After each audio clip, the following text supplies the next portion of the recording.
Pakistani fast bowler Haris Rauf का एक fan के साथ यूएसए में उनके होटल के बाहर जबरदस्त झगड़ा हो गया है और इसका वीडियो मैं अभी आपको दिखाता हूं। लेकिन पहले ही मैं आपको बता दूं कि मैं ये वीडियो एंजॉयमेंट के लिए या एंटरटेनमेंट के लिए नहीं डाला है, बल्कि मैं इस पूरे इंसिडेंट को कंडेम करता हूं। और मैं ये आपसे क्लियरली कहता हूं कि मैं इस चीज को कभी सपोर्ट नहीं करता कि आप किसी क्रिकेटर की फैमिली को टारगेट करें या आप उनको सामने से जाके गालियां लगाएं। सोशल मीडिया पे क्रिटिसिज्म होता है, गालियां पड़ती हैं, लेकिन वहां पे इट्स योर चॉइस, आप उसको पढ़ना चाहते हो नहीं पढ़ना चाहते हो। ऑफकोर्स ट्रोलिंग आप रोक नहीं सकते, लेकिन आप किसी को सामने से जाके गालियां दोगे या किसी की पर्सनल स्पेस में जाओगे तो ये चीज सही नहीं है। ये ऐसा हम रेगुलरली बहुत सारे क्रिकेटर्स के साथ देखते हैं। जब वो अपनी फैमिलीज के साथ होते हैं, वो प्रेफर करते हैं कि आप बिना उनकी परमिशन के उन्हें फोटोग्राफ या वीडियो में रिकॉर्डिंग ना करें। और ऐसा ही कुछ हुआ हारिस राउफ के साथ, जब एक फैन ने, वो जब अपनी वाइफ के साथ थे तो उसका वीडियो बनाना शुरू कर दिया। हारिस राउफ इस चीज को लेके बहुत पर्टिकुलर हैं कि उनकी वाइफ, जिनके साथ उन्होंने 2022 में शादी की थी, जो कि उनकी क्लासमेट थी, उनको बिना उनकी परमिशन के रिकॉर्ड ना करें। इनफैक्ट हारिस राउफ ने ये बात मीडिया में भी कह रखी है कि जब वो अपनी वाइफ के साथ एयरपोर्ट से या होटल से निकलते हैं तो फोटोज और वीडियोस के लिए उन्होंने मना किया है। उन्होंने, वो पर्टिकुलर हैं कि जब वो अकेले हों तभी उन्हें रोका जाए, उनसे बात की जाए, उनके फोटोज लिए जाएं या उनकी रिकॉर्डिंग की जाए।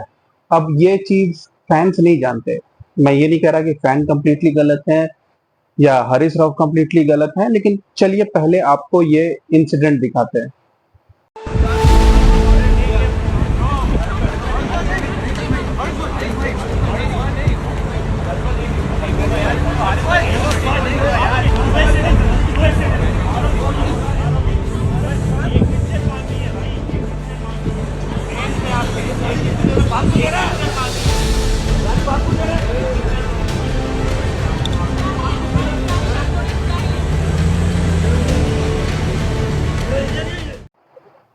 अब इस इंसिडेंट में आप क्लियरली देख सकते हैं कि कैसे हारिस राउफ ने एक बार फैन को रोका और उसके बाद वो सीधा फैन की तरफ दौड़ पड़े। इनफैक्ट उनकी वाइफ उनको रोकने की कोशिश कर रही थी, सिक्योरिटी वाले रोकने की कोशिश कर रहे थे, और शायद ये सब ना होते तो हारिस राउफ और फैन के बीच हाथापाई भी हो सकती थी।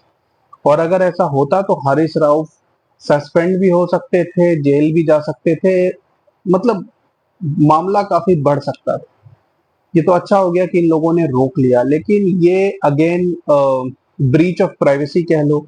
मैं नहीं कह रहा कि शायद अब हर किसी को नहीं पता कि किस क्रिकेटर को ये पसंद है, किसको नहीं पसंद है, मगर मे भी अगर किसी फैन को कोई क्रिकेटर या कोई भी सेलिब्रिटी वार्न करे तो फैन को भी समझना चाहिए कि वो उनकी प्राइवेट स्पेस है। वो सेलिब्रिटी है, वो पब्लिक फिगर है, लेकिन उनकी वाइफ नहीं है। और ये चीज मेरे ख्याल से फैंस को भी एक बॉर्डर रखना चाहिए और फोटोज तभी लेने चाहिए या वीडियोस तभी लेने चाहिए जब वो क्रिकेटर इस चीज के लिए अग्रीड हो।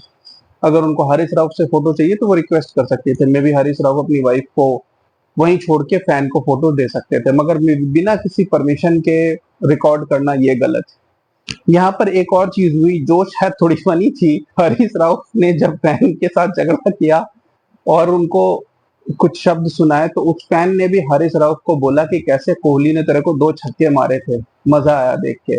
इसने बोला तू इंडियन है इसलिए तू मेरे मजे ले रहा है। उसने कहा मैं इंडियन नहीं, मैं पाकिस्तानी हूँ, लेकिन अच्छा हुआ कि उसने तेरे को 2 छक्के मारे। तो ये आप कह सकते हो कि फैन ने शायद फ्रस्ट्रेशन में ऐसा कहा होगा, क्योंकि झगड़ा हो जाने के बाद ऑफ कोर्स आप गुस्से में कुछ भी बोल जाते हो, लेकिन वो फैन पाकिस्तान का ही था और मे भी शायद वो भी दुखी होगा पाकिस्तान की परफॉर्मेंस से, इसी वजह से इस तरीके के झगड़े हुए। और मे भी शायद फैंस ने कुछ और भी पोकिंग चीजें की होगी, मे भी शायद हरीश राव के मना करने के बाद भी उसने ऐसी फोटो ली होगी।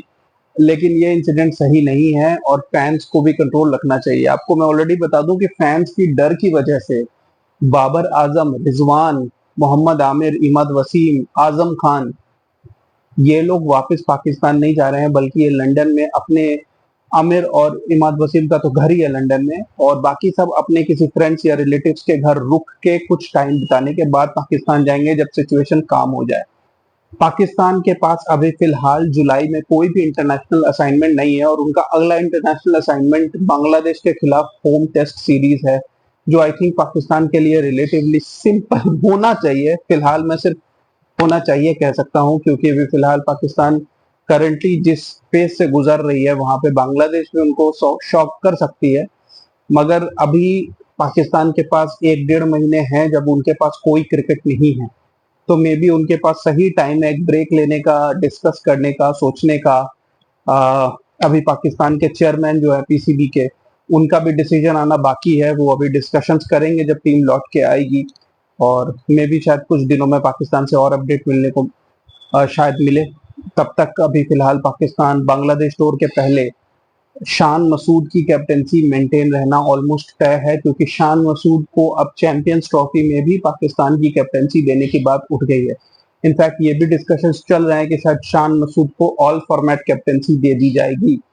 लेकिन अब ये होता है कि नहीं होता है, ये डिपेंड करेगा पीसीबी चेयरमैन के एनालिसिस के ऊपर। क्योंकि Shan Masood regularly domestic cricket खेल रहे हैं, तो ये उनके फेवर में जाएगा। टेस्ट कैप्टेंसी तो अब 100% कंफर्म है, क्योंकि बाबर आजम ने शायद ये डील भी की थी कि उनको टेस्ट कैप्टेंसी भी चाहिए। लेकिन फिलहाल करंट सिचुएशन को देख के टेस्ट कैप्टेंसी बाबर आजम को मिलना नामुमकिन है। अब आगे इस पर जैसे भी अपडेट आएगा मैं आपको बताऊंगा। तब तक की वॉचिंग गाइस, थैंक यू।